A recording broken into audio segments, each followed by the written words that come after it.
നമ്മുടെ നാട്ടിലെ ഒരു അപകടകരമായ സംസ്കാരമാണ് ഒരാൾ എയർപോർട്ടിൽ പോകുമ്പോൾ എയർപോർട്ടിൽ ചെന്ന് വിട്ടാലേ കുടുംബത്തിന്റെ യാത്രയെ പോവും. അങ്ങനെ ഒരു തെറ്റായ ധാരണയുണ്ട്.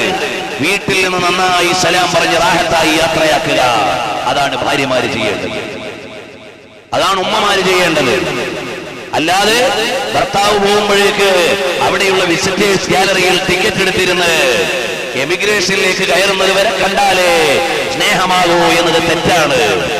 നല്ലതുപോലെ നിങ്ങൾ വീട്ടിൽ നിന്ന് യാത്രയാക്കുക. ദുആ ചെയ്തവരെ പോകുന്ന വഴിക്ക് ബറക്കത്തിന് വേണ്ടി അല്ലാഹുവോട് ദുആ ചെയ്യുക. നാളെ മരിച്ചാൽ കൂടെ പോകാൻ കഴിയാത്ത ഭാര്യയാണ് നീ.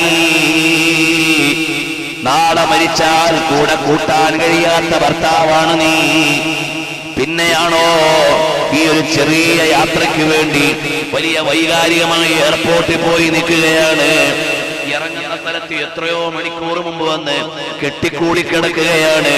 മകൻ വരുന്നുണ്ട്, ഭാര്യ വരുന്നുണ്ട്, ഭർത്താവ് വരുന്നുണ്ട് എന്ന് പറഞ്ഞ് അതാ അന്യ സ്ത്രീകൾ വന്ന് ഒരു സമ്മേളനത്തിന്റെ ആളാണ് രാവിലെ അവിടെ കൂടുന്നത്.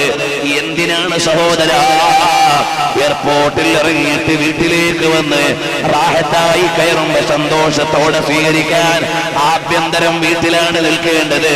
നല്ല നിലക്ക് റാഹത്താക്കിയിട്ട് അവിടെ ഇരുന്ന് 2 റക്അത്ത് നിസ്കരിച്ചിട്ട് ഭർത്താവ് പോയ വഴിക്ക് ബറക്കത്തിന് ദുആ ചെയ്തോ മോളെ. അല്ലാതെ മുഴുവൻ അന്യപുരുഷന്മാരുടെ കൂടെയും ബഹളം വെക്കാനും അവിടെ വെച്ച് ഷെയ്ക്ക് ഹാൻഡ് കൊടുക്കാനും അവിടെ വെച്ചുകൊണ്ട് മുആനഖത്ത് നടത്താനും നിങ്ങൾ എയർപോർട്ടിൽ പോയി ബഹളം വെക്കുന്നത് ഈമാനുള്ള പെണ്ണിന്റെ സ്വഭാവമല്ല. ഈ സ്നേഹപ്രപഞ്ചം ചില ചരിത്രം പറഞ്ഞു മാത്രം പോകാനുള്ളതല്ല. എന്റെ ശബ്ദം ശ്രവിക്കുന്ന ഉമ്മപെങ്ങന്മാരിൽ ഹബീബിന് പൊരുത്തമുള്ള ഒരു സംസ്കാരം ഉണ്ടാകണമെന്ന് ആഗ്രഹിക്കുകയാണ്. അതുകൊണ്ട് നല്ല നിലക്ക് ഇസ്ലാമിക ചിട്ട പാലിച്ചോ.